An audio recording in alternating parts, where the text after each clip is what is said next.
नमस्कार साथियों, BLR GK and GS classes में मैं आपका बहुत बहुत स्वागत करता हूं। इस वीडियो के माध्यम से जीके के 50 प्रश्न लिए गए हैं, तो बकेर लेट किए हुए प्रश्नों को शुरू करते हैं। पृथ्वी के कितने प्रतिशत भाग पर जलमंडल का विस्तार है? तो 71% पर पृथ्वी पर जलमंडल का विस्तार है।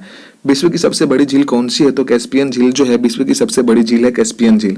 काला सागर किस देश के दक्षिण में स्थित है? तो रूस के दक्षिण में स्थित है काला सागर। खनिज तेल एवं कोयला किन चट्टानों में पाया जाता है? तो अवसादी चट्टान में पाया जाता है। खनिज तेल एवं कोयला जो है अवसादी चट्टानों में पाया जाता है। विश्व में सबसे ऊंचा बांध जो है कौन सा है? तो रोगवंश की, जो कि तजाकिस्तान में स्थित है। अरब सागर की रानी किसे कहा जाता है? तो कोचीन को अरब सागर की रानी के नाम से जानते हैं, कोचीन को। किस क्षेत्र में जाड़े की ऋतु में वर्षा होती है? तो भूमध्य सागर ये क्षेत्र जो है। भारत में कोयले के सबसे अधिक भंडार कहाँ पाया जाता है? तो झारखंड एवं पश्चिम बंगाल में कोयला का सर्वाधिक भंडार पाया जाता है भारत में।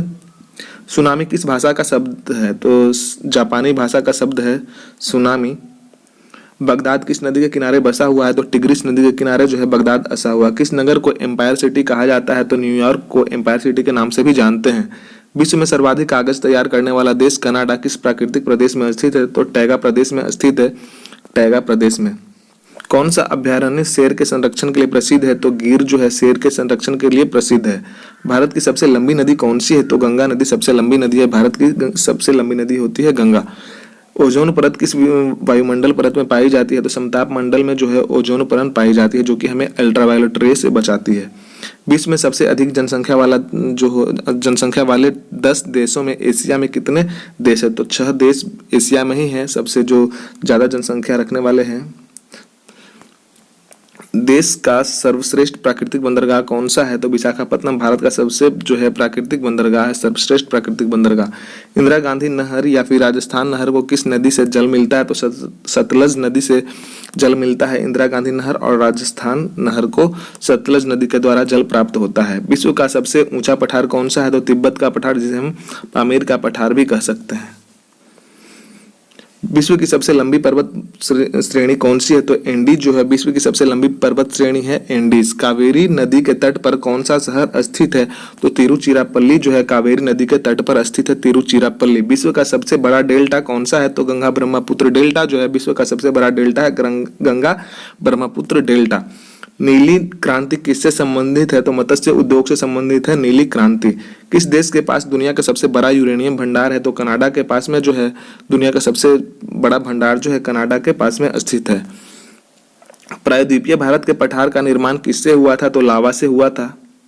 विश्व का सर्वाधिक ऊंचा सक्रिय ज्वालामुखी कौन सा है? तो कोटोपैक्सी बिल्कुल ही सही जवाब हो जाएगा। सर्वाधिक ऊंचा परिचित है सक्रिय ज्वालामुखी कोटोपैक्सी। किसे दक्षिण भारत का मैनचेस्टर कहा जाता है? तो कोयम्बटूर को दक्षिण भारत का मैनचेस्टर कहा जाता है, कोयम्बटूर को। नाइट्रोजनी उर्वरकों का सबसे बड़ा उत्पादक देश कौन सा है? तो संयुक्त राज्य अमेरिका बिल्कुल ही सही जवाब हो जाएगा। दोस्त, प्रश्न अच्छे लग रहे हो तो लाइक भी अवश्य ही करें और सब्सक्राइब भी अवश्य करें। दिन रात हम आपके लिए मेहनत कर रहे हैं दोस्त, समर्थन जरूर ही दिखाएं। नीलगिरी किसका उदाहरण है? तो ब्लॉक पर्वत का उदाहरण है नीलगिरी। विश्व की सबसे बड़ी झील कौन सी है? तो कैस्पियन झील जो है विश्व की सबसे बड़ी झील है, कैस्पियन झील। सार्क देशों में सबसे घनी आबादी वाला देश कौन सा है? तो बांग्लादेश बिल्कुल ही सही जवाब हो जाएगा। रोम नगर किस नदी के किनारे बसा हुआ है? तो टाइबर नदी के किनारे जो रोम नगर जो है टाइबर नदी के किनारे बसा हुआ है। सर्वोत्तम कोटि का संगमरमर किससे मिलता है? तो मकराना से, जो कि राजस्थान में स्थित है। सर्वोत्तम कोटि का संगमरमर हम प्राप्त कर सकते हैं मकराना से। भूमध्य रेखा के निकट किस तरह के वन पाए जाते हैं? तो उष्णकटिबंधीय वन पाए जाते हैं। भूमध्य रेखा के जो निकट है सर्वाधिक उष्णकटिबंधीय वन पाया जाता है। क्षेत्रफल की दृष्टि से सबसे छोटा राज्य कौन सा है? तो भारत का सबसे छोटा राज्य है क्षेत्रफल की दृष्टि से गोवा है। किस नदी को तेल नदी के नाम से जाना जाता है? तो नाइजर नदी को हम तेल नदी के नाम से भी जानते हैं, नाइजर नदी को। विश्व में चाय का सर्वाधिक जो उत्पादक है कौन सा देश करता है? तो चीन बिल्कुल ही सही जवाब हो जाएगा। गोबी मरुस्थल किस देश में स्थित है? तो मंगोलिया में स्थित है गोबी मरुस्थल, मंगोलिया में स्थित है गोबी मरुस्थल।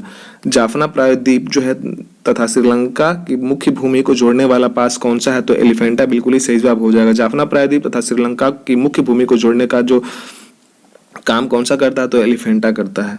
वनस्पतियों एवं जीव जंतुओं को जीवाश्म कैसी चट्टानों में पाया जाता है? तो अवसादी चट्टानों में पाया जाता है, जो कि फॉसिल्स होता है, अवसादी चट्टानों में पाया जाता है।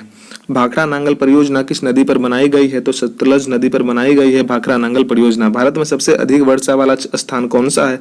तो मासिन राम जो है भारत में सबसे सर्वाधिक जो है अधिक वर्षा वाला स्थान है मासिन राम, जो कि मेघालय में स्थित है। प्रसिद्ध मत्स्य क्षेत्र जिसे हम ग्रैंड बैंक कह सकते हैं कहाँ स्थित है, तो अटलांटिक महासागर बिल्कुल ही सही जवाब हो जाएगा। क्षेत्रफल की दृष्टि से भारत का विश्व में स्थान कौन सा है, तो 7वां स्थान है। क्षेत्रफल की दृष्टि से भारत का कौन सा स्थान है, तो 7वां। और अगर जो हम जनसंख्या की दृष्टि से कहें तो दूसरा स्थान है, पहला स्थान चीन के पास में है। मिसिसिपी और मिसौरी क्या है, तो 2 नदियां हैं और 2 राज्य भी हैं। बादलों की दिशा एवं गति को मापने वाला यंत्र क्या कहलाता है, तो नेफोस्कोप कहलाता है। बादलों की दिशा एवं गति को मापने वाला जो यंत्र होता है उसे हम नेफोस्कोप कहते हैं। वायुमंडल की सबसे निचली परत क्या कहलाती है, तो क्षोभ मंडल कहलाती है। वायुमंडल की सबसे निचली परत को हम क्षोभ मंडल कहते हैं। संसार की छत किसे कहा जाता है, तो पामीर का पठार को हम संसार का छत भी कह सकते हैं, जो कि सबसे ऊंचा पठार है, तिब्बत में स्थित है। कावेरी नदी कहाँ गिरती है, तो बंगाल की खाड़ी में गिरती है कावेरी नदी। गंगा के मैदानों की पुरानी कछारी मिट्टी क्या कहलाती है, तो बांगर मिट्टी कहलाती है। तो दोस्त आज के लिए सिर्फ इतना ही प्रश्न था, फिर मिलेंगे हम अगले वीडियो में। धन्यवाद, जय हिंद।